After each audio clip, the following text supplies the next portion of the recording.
said something about you don't want to politically interfere when it comes to this investigation on the documents.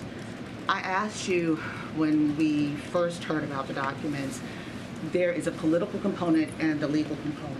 But can you expound upon what you don't want to interfere on politically? Because many pundits, many lawyers, many politicians are saying that this is also an issue that could prohibit a lot of work in this with the 118th Congress, a lot of work for the American people in this moment. Could you expound on what you were talking about? Well, look, I'm not going to get into politics from here, and I've been very clear about that. I've answered that question multiple times already. What I can say is that the president's going to stay laser focused on delivering for the American people. And that's going to continue to be the work that he sees at hand.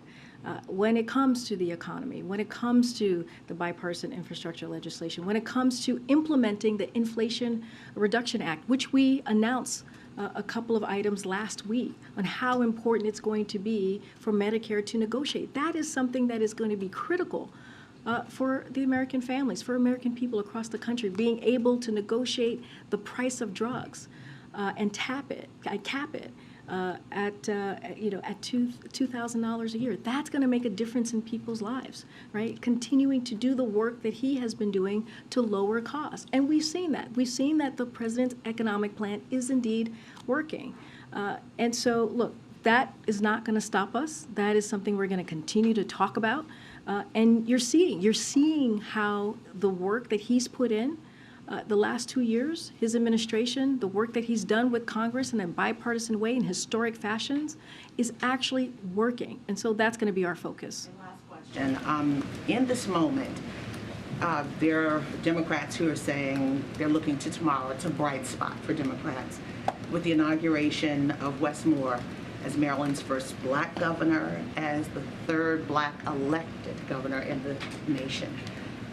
What does the president say, and what does this White House say about his elevation, this citizen who rose to the highest heights in the state of Maryland, especially as he campaigned for him?